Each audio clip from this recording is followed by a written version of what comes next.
Les dirigeants druzes qui ont réagi par voie de communiqué hier après la visite de Benyamin Netanyahou sur le Golan occupé. Ils s'opposent, ils rejettent l'idée de riposte annoncée par Israël. On va aller plus loin tout de suite avec notre invité du jour. C'est vous, Jean Loussamaane. Bonjour. Merci d'être avec nous. Vous êtes expert associé à l'Institut Montaigne.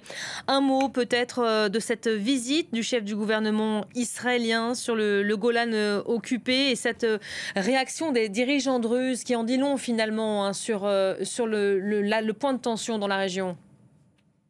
Oui, disons que ça nous rappelle une problématique qu'on avait oubliée depuis un certain temps, qui est la problématique à la fois de la communauté druze et en particulier de la communauté druze syrienne sur le plateau du Golan. Comme le reportage le signalait, vous avez aujourd'hui un tiers de cette population qui a pris la nationalité israélienne, le reste, donc la grande majorité, préférant rester syrienne, puisque c'est un territoire qui a été occupé depuis la guerre de 1967. Donc ça rend encore plus, d'une certaine façon, complexe la dynamique du conflit actuel. L'armée israélienne dit aujourd'hui avoir touché une dizaine de cibles du Hezbollah au Liban, tuant l'un de ses membres. Est-ce qu'il faut s'attendre à une escalade encore plus marquée dans les heures qui viennent ? Alors, ce que l'on voit ces derniers jours, c'est que malgré la frappe sur ce village druze, des deux côtés, vous avez des affrontements de plus basse intensité qui continuent. On a eu des frappes à la roquette du Hezbollah ces derniers jours, depuis la frappe sur Majdel Shams. Et du côté israélien, de même, on a des frappes sur le sud. La véritable question aujourd'hui, c'est est-ce qu'on va aller au-delà, comme ce que promet Netanyahou, avec une riposte qui serait beaucoup plus importante.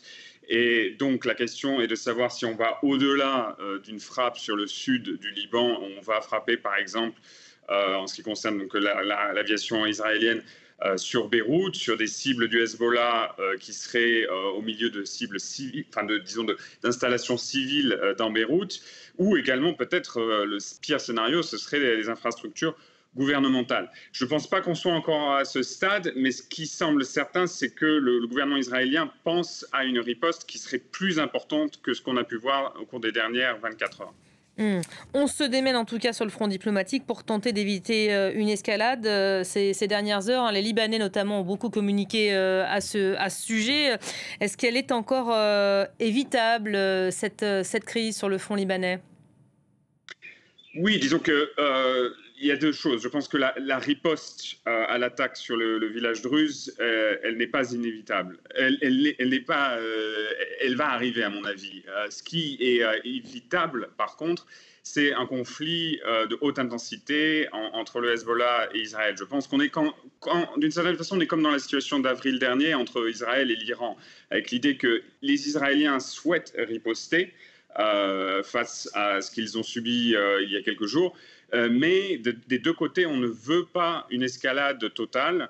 Et c'est ce qui a poussé le gouvernement libanais à être très ferme dans sa condamnation de ces frappes et aussi à s'engager à repousser les forces du Hezbollah au nord du Litanie. Donc, d'une certaine façon, de revenir à ce que les Américains et les Français exigent depuis plusieurs mois, qui est d'appliquer la résolution 1701, qui était la résolution qui avait mis un terme au dernier conflit entre les deux forces en 2006. Merci beaucoup Jean Loussamaane, merci d'avoir été notre invité dans